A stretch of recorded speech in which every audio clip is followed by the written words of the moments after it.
이 복된 주일에 허락하신 하나님의 말씀 함께 보겠습니다. 창세기 45장 3절에서 8절 말씀입니다. 요셉이 그 형들에게 이르되 나는 요셉이라.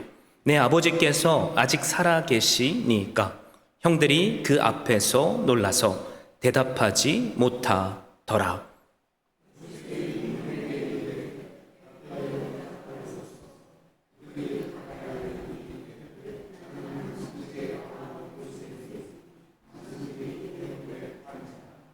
당신들이 나를 이곳에 팔았다고 해서 근심하지 마소서, 한탄하지 마소서.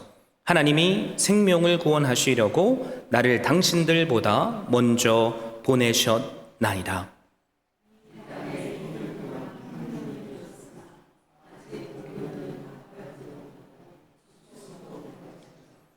하나님이 큰 구원으로 당신들의 생명을 보존하고 당신들의 후손을 세상에 두시려고 나를 당신들보다 먼저 보내셨나니.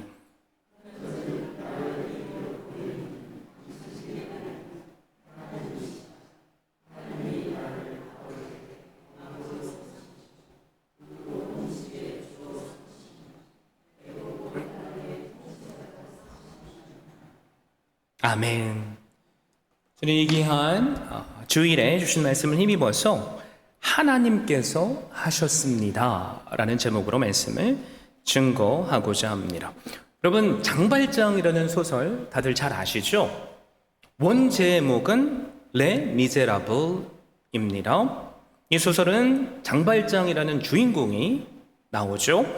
장발장은 며칠째 굶고 있는 조카들을 위해서 빵 몇 개를 훔치다가 감옥에 갔습니다. 5년 형량을 받았는데요. 조카들이 굶어 죽을 것을 걱정해서 계속 탈옥을 시도하다가 형기가 길어져서 무려 19년을 감옥에서 지내게 됩니다. 그리고 석방이 되죠. 석방이 되었지만 그 누구도 나를 써주려고 하지 않죠. 그래서 오갈 데 없이 길을 헤매고 있는데 한 신부님이 그를 만났고 그 신부님 집에서 하룻밤 신세를 지게 됩니다. 하룻밤을 잘 자고 아침 새벽 일찍 신부님이 자고 있을 때 그 틈을 타서 장발장은 그만 은그릇을 훔쳐서 달아납니다. 그런데 경찰에 잡히고 말죠. 경찰이 그를 붙잡고 신부님에게로 같이 데리고 갑니다. 그러면서 경찰이 은그릇을 보여주며 이렇게 말하는 거죠. 이거 신부님 것이 맞죠? 신부님은 한눈에 그 그릇을 알아봤습니다. 그런데 의외의 대답을 합니다.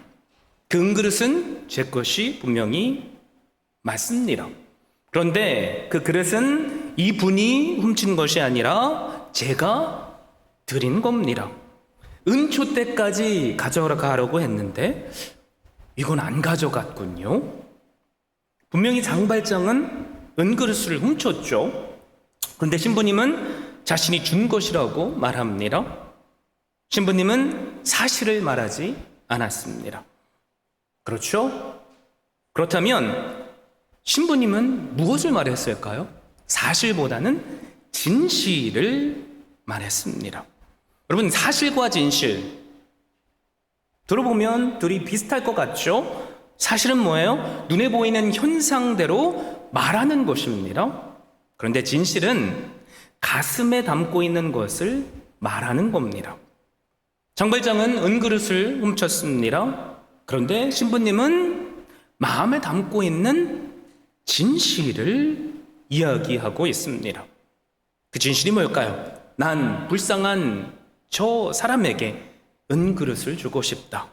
내가 그 사람에게 은그릇을 줌으로 이 사람이 새 사람이 될 수 있다면 은촛대도 주고 싶다. 나는 이 사람이 감옥에 가는 것을 원치 않는다. 여러분, 이게 진실이죠. 자, 신부님의 진실이 통했을까요? 여러분, 소설을 읽어보시면 통했습니다. 장발장은 세 사람이 되었어요. 그리고 마들렌이라는 새로운 이름으로 장식용 구슬을 연결하는 혁신적인 방법을 개발했고 구슬 사업을 크게 해서 성공합니다. 그러면서 자신의 과거를 뉘우치고 끝없는 선행과 시를 위해서 공헌을 하죠. 결국 그 시의 시장직까지 역임하게 됩니다. 놀랍죠? 사실보다 진실을 말하니 사람이 변하는 거죠. 여러분, 오늘 우리가 살펴볼 말씀도 사실보다는 진실을 말하는 한 사람이 나옵니다. 그 진실을 말하는 한 사람이 누구예요? 바로 요셉이죠. 여러분, 4절 말씀을 보세요. 요셉이 형들에게 이르되 내게로 가까이 오소서. 그들이 가까이 가니 이르되 나는 당신들의 아우 요셉이니 당신들이 애굽에 판 자라. 자, 가장 먼저 요셉은 사실을 이야기해요. 당신들이 나를 애굽에 팔았지 않습니까? 제가 바로 그 요셉입니다. 저는 아직도 당신들이 한 일을 기억합니다. 여러분, 사실대로 하면 한 나라의 총리가 된 요셉에게 그 형들은 벌을 받아야지 마땅하죠. 용서받을 수 없는 죄를 지었기 때문입니다. 여러분, 그런데 오늘 하나님의 말씀은 놀라운 반전의 말씀이 나오죠. 분명히 당신들이 나를 팔았다라고 말했는데 그 다음에는 전혀 다른 말이 기록되어 있습니다. 그게 5절이에요. 당신들이 나를 이곳에 팔았다고 해서 근심하지 마소서, 한탄하지 마소서. 하나님이 생명을 구원하시려고 나를 당신들보다 먼저 보내셨나이다. 그리고 8절 말씀을 보세요. 그런즉 나를 이리로 보낸 이는 당신들이 아니요 하나님이시라. 하나님이 나를 바로에게 아버지로 삼으시고 그 온 집의 주로 삼으시며 애굽 온 땅의 통치자로 삼으셨나이다. 다시 말씀드리지만 형님들이 저를 팔았습니다 라는 것은 사실입니다. 그런데 요셉은 진실을 말하고 있습니다. 뭐가 진실일까요? 나를 애굽으로 보내신 분은 하나님이십니다. 이것을 단 한마디로 정의하면 하나님께서 하셨습니다 라는 거죠. 사랑하는 성도 여러분, 도대체 어떻게 요셉은 억울할 법한 상황에서 사실보다는 진실을 말할 수 있었을까요? 형들이 나를 판 것이 사실인데 그런데 어떻게 하나님께서 하셨습니다라는 진실을 말할 수 있었을까요? 그 이유는 두 가지입니다. 마음에 꼭 우리가 새길 수 있기를 바라요. 첫 번째는 하나님께서 내 삶을 주관하신다는 그 사실을 요셉은 믿었기 때문입니다. 내 삶의 왕은 내가 아니라 하나님이심을 믿은 거죠. 그리고 두 번째, 내 삶의 주인 되시는 하나님께서 나를 통해 행하실 계획이 있음을 믿는 믿음 때문입니다. 이 두 가지 때문에 요셉은 끊임없이 지속되는 절망의 상황 속에서도 끝까지 믿음을 지킬 수 있었습니다. 여러분, 이것을 우리가 깨닫기 위해서는 요셉이 살아온 전 인격적인 그 삶을 돌아봐야 돼요. 요셉의 아버지는 야곱이죠. 노년에 사랑하는 아내를 통해 요셉이라는 아들을 얻었습니다. 12아들 중에서 그래서 야곱은 누구보다도 요셉을 사랑했고 남들과는 다른 채색 옷을 입혀줬습니다. 형제들의 눈에 비친 이 요셉이라는 동생은 어땠을까요? 미움의 대상이었겠죠? 그런데 요셉이 어느 한날 형들에게 사고를 쳐요. 그게 뭐냐면 형들의 곡식단이 자기의 곡식단에게 절하는 꿈을 자랑스럽게 이야기합니다. 또 해와 달과 11별이 자기에게 절하는 꿈을 꾸었다는 말을 해줍니다. 그것을 들은 형들은 얼마나 요셉이 미웠겠어요. 그렇죠? 그러던 어느 날 사건이 터지죠. 야곱은 양을 치는 형들이 자른인지 확인하고 싶었습니다. 그래서 사랑하는 아들 요셉을 세겜으로 보냅니다. 멀리서 요셉이 오는 것을 형들은 딱 알아채죠. 채색 옷을 입고 있으니까요. 그러면서 그 안에 미움이 막 솟아오릅니다. 그리고 서로 요셉을 죽이려는 결정을 합니다. 그럼에도 불구하고 그 가운데는 루벤이라는 형이 있었어요. 나중에 구할 것을 생각하고 형제들을 설득해서 구덩이에 던져 넣습니다. 요셉의 형들이 요셉을 구덩이에 던져 넣고 음식을 먹고 있는데 마침 신기하게도 그 옆을 이스마엘 상인들이 지나갑니다. 그리고 또 유다라는 형이 지혜를 쓰죠. 동생을 살릴 생각에 그를 죽이지 말고 저 미디안 상인들에게 팔자고 제안합니다. 죽이는 것보다 돈이 생기는 게 더 좋으니까 형제들은 이스마엘 미디안 상인들에게 은 20세겔을 받고 요셉을 팔아 넘깁니다. 그리고 요셉의 형들이 뭘 했어요? 숫 염소를 죽인 후에 요셉의 옷에 묻혀서 아버지에게로 가져갑니다. 야곱은 자기가 사랑하는 아들을 잃었으니 얼마나 슬펐을까요? 자, 그리고 요셉의 이야기가 성경에 이어지죠. 요셉은 애굽으로 팔려갔습니다. 그런데 신기하게도 그 나라의 2인자라고 할 수 있는 보디발이라는 사람에게 팔려갑니다. 그러면서 장작 13년여 동안 절망적인 삶을 삽니다. 17살에 팔렸다가 13년을 고생을 하니까 그 인생의 반절 이상을 고생을 하는 거죠. 여러분, 어느 나라든지 노예가 된 외국인은 희망이 없죠. 내가 결혼을 해서 자식을 낳아도 그 자식은 또 노예의 운명이 족쇄가 되어버립니다. 애굽의 2인자 보디발이라는 사람의 집에 팔렸으니까 요셉의 인생은 망한 거죠. 0.01%의 희망도 없어요. 여러분, 그런데 우리가 창세기 말씀을 쭉 읽다 보면 우리가 감히 상상할 수 없는 말씀이 계속해서 이어져요. 하나님께서 요셉과 함께 하시니 요셉이 형통하였더라 라는 말씀이 나옵니다. 요셉이 괴로웠겠죠. 우리들처럼 때로는 우울증에 빠질 수도 있고 이 괴로움을 잊고 싶어서 술에 취했을 수도 있어요. 그런데 성경은 요셉이 그런 삶을 살지 않았다고 말하죠. 그 이유가 뭘까요? 요셉은 사실 모든 상황 속에서 나의 삶을 이끄시는 주인이 내가 아니라 하나님 되심을 믿었습니다. 그 시작이 어디예요? 꿈을 통해서 하나님께서 놀라운 환상을 보여주셨죠. 형들의 단이 나의 곡식단에게 절하는 것, 해와 달과 별이 나에게 절하는 것,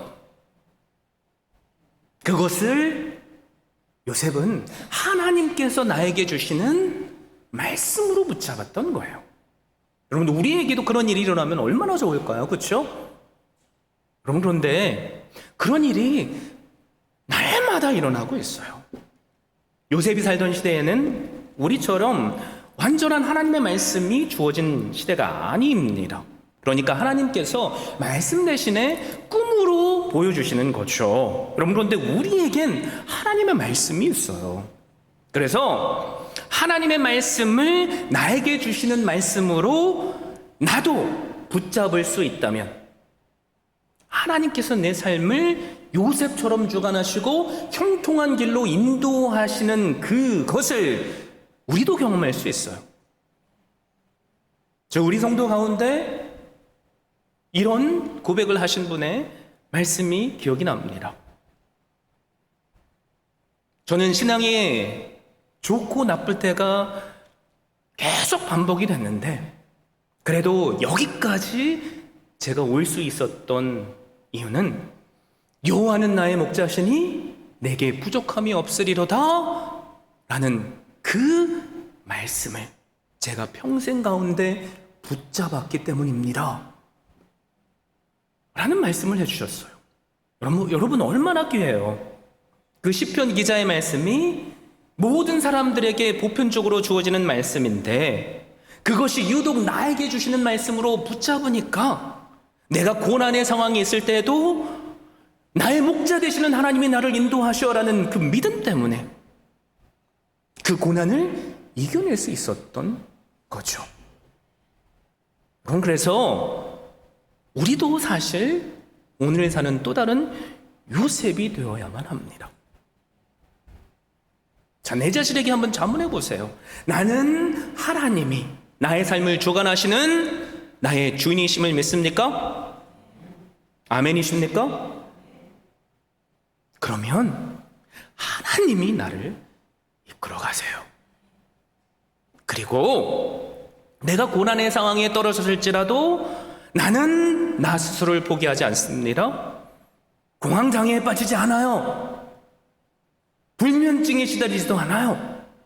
하나님이 지금 나와 함께 하시고 모든 상황을 보고 계시니 나는 형통함의 평안을 누리고 주어진 상황에서 요셉처럼 최선을 다할 수 있습니다.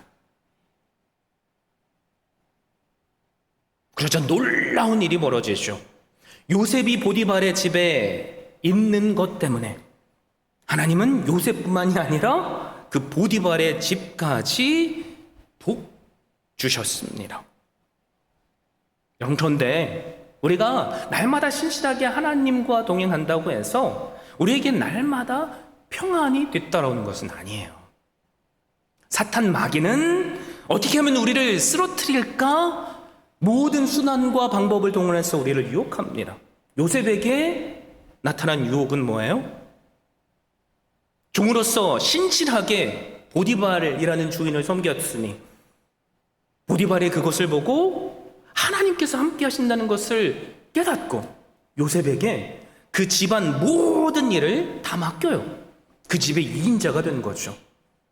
그런데 우리가 함께 읽은 말씀은 아니지만 창세기에는 사탄이 한 여인을 통해서 요셉을 끊임없이 유혹했다고 말씀하죠.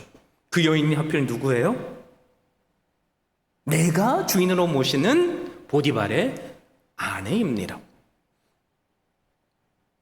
그 당시에 요셉은 27살 정도였어요. 그리고 아마도 보디발의 아내는 30대에서 40대였을 겁니다.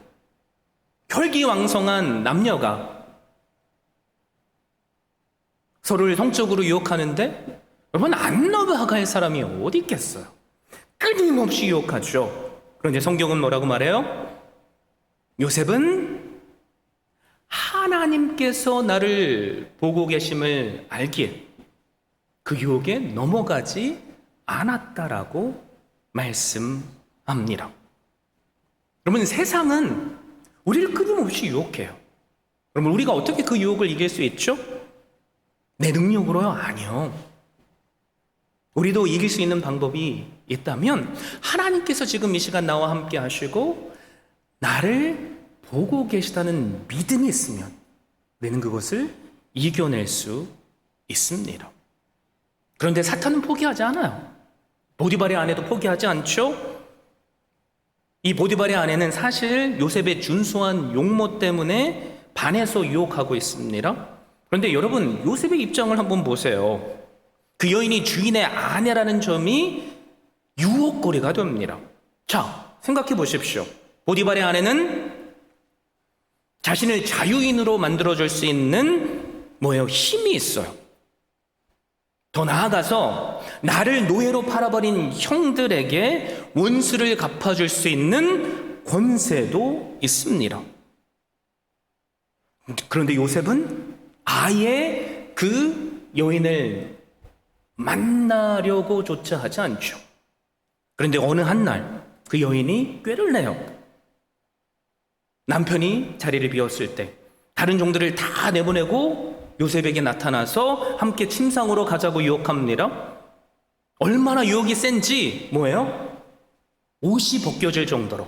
그래서 성경은 요셉이 그 옷을 버려두고 그 자리를 떠났다라고 말씀합니다. 저 어떤 일이 벌어져요? 자존심이 상했을 거예요. 그렇죠? 그래서 남편을 이용해서 요셉을 죽이기로 결심을 해요.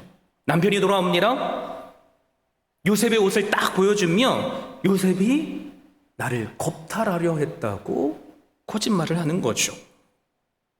여러분, 이런 경우 종이잖아요.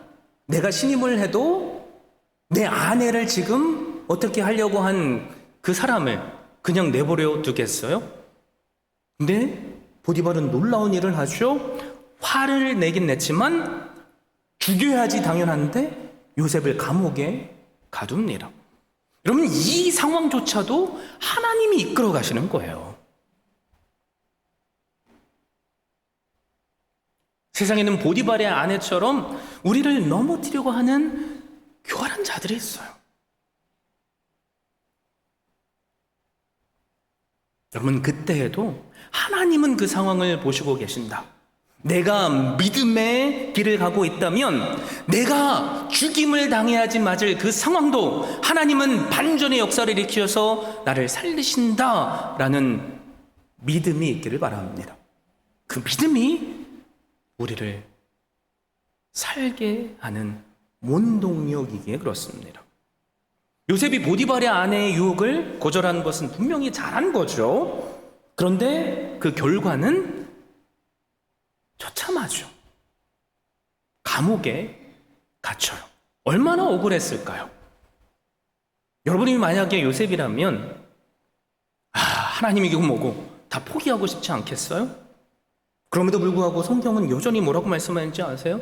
창세기 39장 21절, 여호와께서 요셉과 함께 하시고 그에게 인자를 더하사 간수장에게 은혜를 받게 하셨다라고 말씀합니다. 또 23절에는 여호와께서 요셉과 함께 하심이라 여호와께서 그를 범사에 형통하게 하셨더라 라고 말씀합니다. 지금 요셉은 뭘 바라보고 있는 거죠? 내 삶의 주인 되시는 하나님이 나와 함께 하신다는 것을 바라보고 있는 거예요. 요셉이라고 지금 그 상황이 이해가 되겠습니까? 이해 안 됐을 거예요. 이해가 안 되는 우리의 오늘의 삶처럼 말이죠. 여러분, 그런데 이해할 필요 없어요. 우리가 꼭 붙잡아야 할 것이 뭡니까? 나의 삶을 주관하시는 주인이 하나님이시라는 사실, 그 불변하는 진리를 붙잡으십시오. 그러면 내가 처한 상황이 감옥일지라도, 내가 처한 상황이 억울한 상황일지라도 결국엔 나를 살리시는, 형통케 하시는 은혜를 누리게 될 줄로 믿습니다. 감옥에 갇혔죠. 그런데 바로 애굽의 왕이죠. 그 바로를 섬기는 두 관원장이 감옥에 잡혀서 갇히게 돼요. 그들이 동시에 꿈을 꿉니다. 그리고 요셉은 그 꿈을 해석해 주죠. 요셉이 해석해 준 대로 3일 후에 술 맡은 관원장은 복직이 됩니다. 그런데 떡을 맡은 관원장은 초용을 당합니다.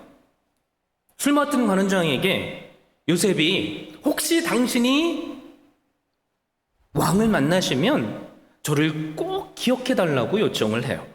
알겠다고 했는데 술 맡은 관원장은 그것을 잊어버리죠.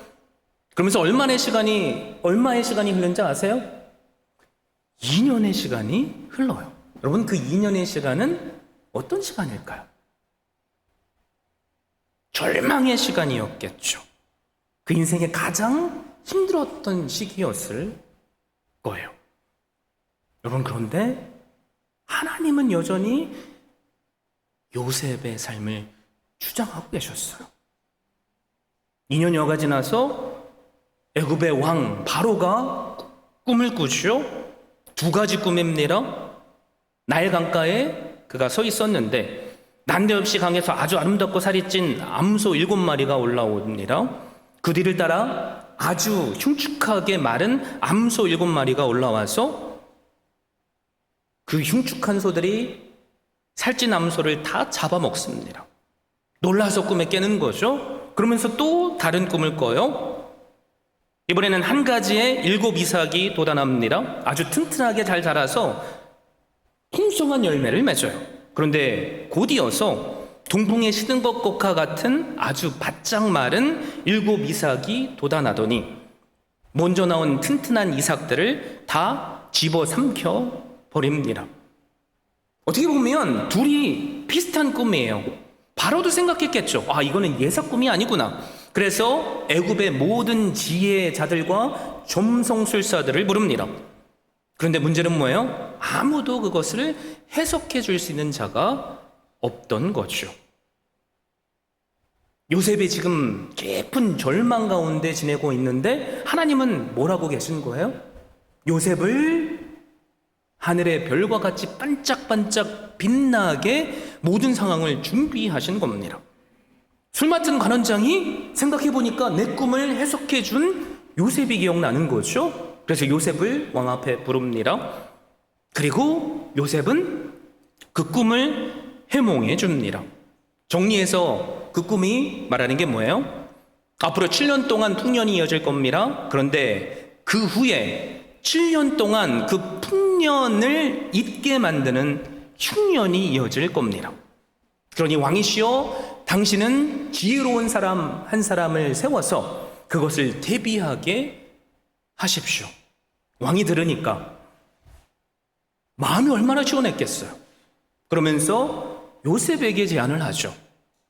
너에게 그런 지혜를 주신 하나님이 너와 함께 하시니 이 일을 해결해 줄 수 있는 사람도 오직 너밖에 없다. 그래서 손에 있는 반지를 뽑아서 요셉에게 끼워주죠. 자신의 옷을 요셉에게 입혀줍니다. 그러면서 모든 애굽의 백성들에게 선포하는 거죠. 나는 왕일 뿐 나의 모든 권한은 요셉에게 있다. 여러분, 졸지에 종에서 감옥에서 죽을 날을 기다리는 사람에서 요셉은 하루 아침에 그 나라의 2인자가 되었습니다. 놀랍죠? 요셉이 한 건 뭐예요? 내 삶의 주인은 하나님이심을 확신하고 하나님을 바라보고 끝까지 믿음을 지켰어요. 그러자 하나님은 하나님의 때에 요셉에게 놀라운 열매를 허락하시죠. 여러분, 그런데 말씀을 읽으면서 저한테 이런 질문이 떠올랐어요. 아니, 어떻게 요셉이 애굽 사람도 아닌데 그 꿈 하나 잘 이렇게 해몽해줬다고 갑자기 왕이 자신의 모든 권력을 어떻게 줄 수가 있지? 여러분, 이건 사실 말도 안 되는 거잖아요. 여러분, 그런데 그것도 사실 역사를 통해 제가 연구해 보니까 하나님이 하신 거더라고요. 애굽 사람들은 이스라엘 백성들을 싫어해요. 상종도 하려고 하지 않습니다. 그런데 그 당시에 애굽의 왕조는 애굽의 원주민들이 아니에요. 놀랍죠? 이방인 가운데 힉소스족이 당시의 애굽의 권력을 장악하고 있었던 때입니다. 그러니까 힉소스 왕조의 왕은 자신처럼 이방인이었던 요셉에게 편견 없이 은혜를 베풀 수 있었던 거죠. 여러분, 놀랍지 않으세요?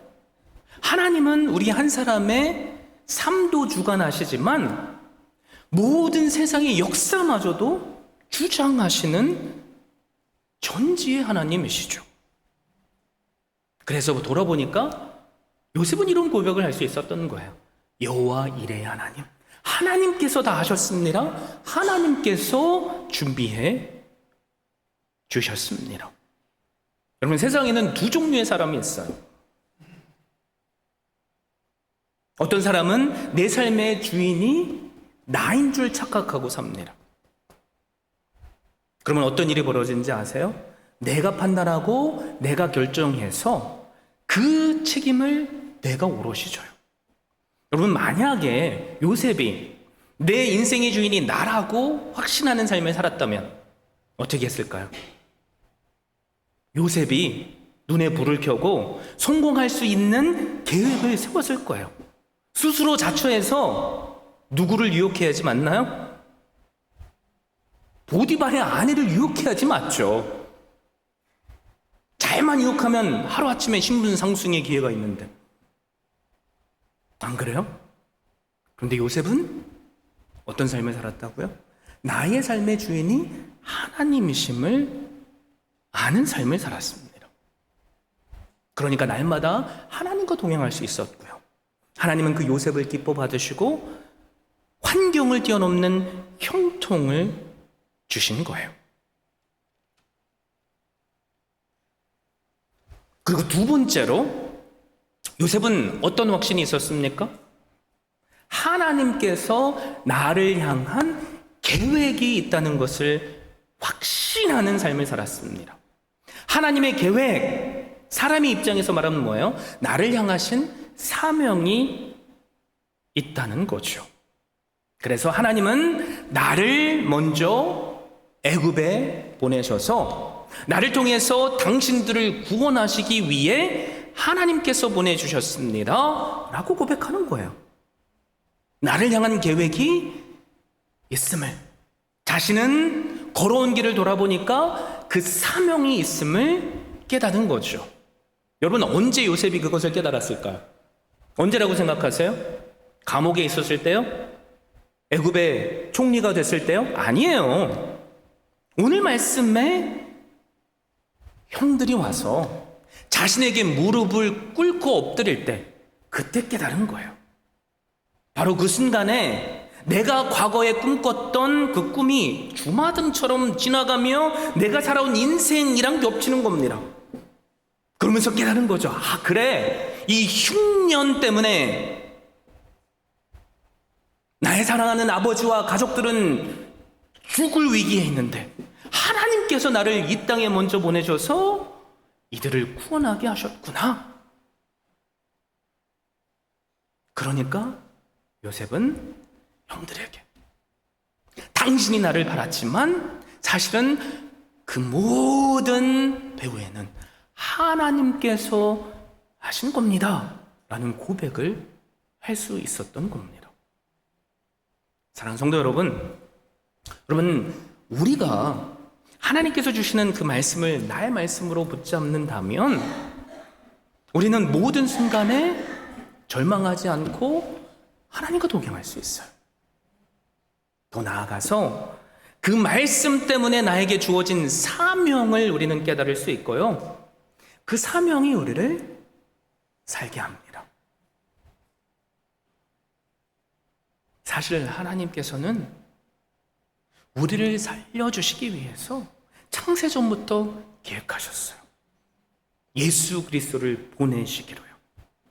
예수 그리스도께서 이 땅에 오셨을 때 우리 사람들에게 떨어진 팩트, 사실이 뭐예요? 죄로 죽음 마땅한 자들입니다. 그런데 주님은 사실보다는 무슨 말씀을 하셨죠? 진실을 말씀하셨어요. 나는 이 백성이 죄로 인해 죽는 것을 원치 않는다. 내가 내 목숨을 줘서라도 그들이 살 수 있다면 나는 이들이 살기를 원한다. 여러분, 그게 십자가의 진실입니다. 그 십자가의 진실 때문에 오늘 우리가 사는 거예요. 우리도 마찬가지잖아요. 우리는 다 죄로 인해 죽어 마땅한 자들입니다. 그러나 하나님은 내가 주일이라는 사실보다 나를 살리시고자 하는 그 사랑의 진실 때문에 우리로 하여금 십자가의 복음을 믿게 하셨고 예수 그리스도를 믿는 믿음으로 우리로 살게 해 주셨습니다. 그러면서 주님께서 우리에게 과거 요셉에게 주셨던 그 꿈을 주시는 거잖아요. 그 꿈이 뭡니까? 가서 제자 삼는 교회로 우리가 붙잡고 있는 마태복음 28장 18절에서 20절 말씀이죠. 한마디로 정의하자면 내가 항상 너희와 함께한다. 너희는 가서 땅끝까지 복음의 증인이 되어라. 우리가 그 말씀을 붙잡을 수 있다면 여러분, 우리도 오늘 사는 요셉이 될 수 있어요. 우리가 고난의 길을 갈지라도, 예수님을 믿는 믿음 때문에 이리 치이고 저리 치일지라도 결국에는 요셉처럼 내가 지나온 그 길이 나를 사용하셔서 내 가족을 구원하시고자 하는 하나님의 계획이었구나 라는 것을 깨닫게 될 겁니다. 그리고 또 놀라운 게, 내 가족뿐만이 아니라 하나님께서 아브라함을 통해서 주셨던 그 하나님의 꿈이 4대에 걸쳐 이루어져서 아브라함의 자손이 하늘의 별과 바다의 모래처럼 많아지게 하실 것이구나 라는 것을 우리도 붙잡을 수 있는 거예요. 사랑하는 성도 여러분, 그래서 오늘 사는 우리에게 가장 필요한 게 뭘까요? 하나님이 나의 삶의 주인이시라는 것, 나의 삶을 이끌어 가신다는 것, 나에게 주어진 사명을 내가 믿음으로 끝까지 인내하고 순종할 수 있다면, 하나님께서 요셉에게 그러셨던 것처럼 내 삶의 과정 가운데 내 인생을 돌아보니 하나님께서 하셨습니다 라는 고백을 하게 해 주실 줄 믿습니다. 여러분, 우리가 함께 하나님께서 주신 그 약속의 말씀을 붙잡고 내 가정을 꿈꿔보자고요. 우리의 비즈니스를 꿈꿔보자고요. 우리의 교회를 꿈꿔보자고요. 지금 어려운 현실에 무릎 꿇지 마세요. 타협하지 마세요. 끝까지 믿음을 지키십시오. 그래서 우리로 요셉처럼 높여주시고 하나님의 귀한 열매를 맺게 하시는 은혜, 주님께서 하셨습니다 라고 고백하시는 은혜 누리시는 한 분 한 분 되시기를 예수 그리스도의 이름으로 축원드립니다.